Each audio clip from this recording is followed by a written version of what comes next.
Halo semuanya, jadi di sini saya akan menjelaskan tentang salah satu bahan kimia yang penting di bidang biomedik, yaitu tris atau trishidroksimetil aminometana. Nah, sebelumnya izinkan saya memperkenalkan diri. Nama saya Griski Siregar, Teknik Biomedik 2003, Universitas Indonesia dengan NPM 2306251531. Oke, selanjutnya kita akan membahas tentang bahan kimia yang kita gunakan. Lalu di sini kita masuk pada definisi tris, di mana tris yang kita pakai ini merupakan salah satu bahan kimia yang paling penting digunakan di laboratorium biomedik atau biokimia. Nah, senyawa ini juga berfungsi sebagai buffer, yaitu zat yang mampu menstabilkan pH suatu larutan ketika terjadinya penambahan asam atau basa. Nah, kestabilan pH ini sangat penting dalam sistem biologis karena banyak enzim, protein, dan molekul DNA atau RNA hanya dapat bekerja optimal dalam rentan pH tertentu.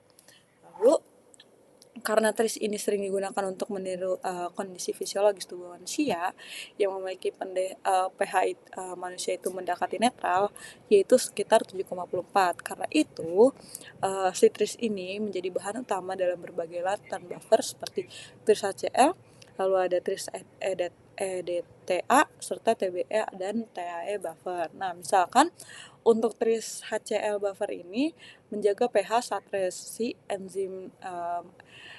enzimatik dan analisis protein, sedangkan tris EDTA buffer ini membantu melindungi DNA dan RNA dari kerusakan dengan cara mengikat ion logamnya. Sementara untuk TBE dan TAE buffer ini digunakan dalam elektroforesis DNA untuk menjaga pH stabil saat dialiri listrik. Jadi, bisa dibilang tris ini adalah fondasi dari banyak percobaan di laboratorium biomedik. Oke, selanjutnya kita akan melanjutkan Material Safety Dataset atau MSDS untuk identifikasi dan bahayanya. Berdasarkan dokumen MSDS dari Sigma Aldrich ini, tris ini memiliki rumus kimia, yaitu C4H11NO3, yang berbentuk kristal putih yang mudah larut dalam air dan tidak berbau.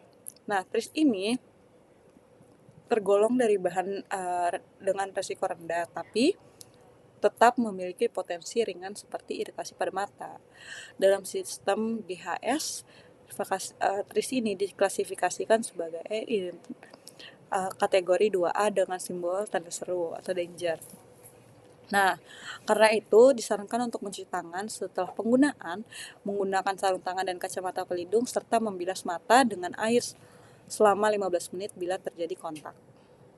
Selanjutnya kita akan membahas tentang prosedur keselamatan dan pengelolaan limbah. Lalu di sini saat bekerja dengan tris, pentingnya untuk selalu memperhatikan prosedur keselamatan kerja, menggunakan alat pelindung diri seperti sarung tangan, masker, dan kacamata, hindari menghirup debu, dan simpan tris di tempat yang kering, sejuk, dan berventilasi baik, jauh dari bahan pengoksida kuat. Kalau terjadi tumpahan, itu jangan disapu kering, dibersihkan menggunakan kain lembab dan masukkan sisa bahan ke wadah bertanda limbah tris. Nah, untuk pembuangan juga sendiri itu jangan dibuang ke saluran air, tapi serahkan ke fasilitas pengolahan limbah laboratorium agar tetap aman bagi lingkungan. Selanjutnya itu kita masuk pada tindakan pertolongan pertama. Jika terhirup, pindahkan ke ruangan segar. Jika sesak, itu langsung menghubungi medis. Lalu kalau terkena kulit, cuci dengan sabun atau air. Sabun dan air, lepaskan pakaian terkontaminasi.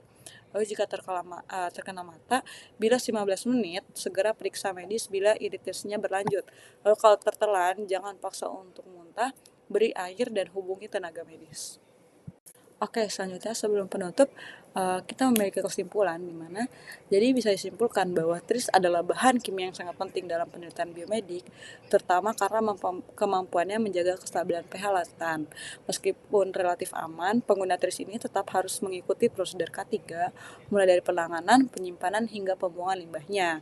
Dengan pemahaman yang baik tentang cara kerja dan keamanannya, kita bisa memastikan bahwa setiap eksperimen di laboratorium berjalan dengan aman, efisien, dan bertanggung jawab.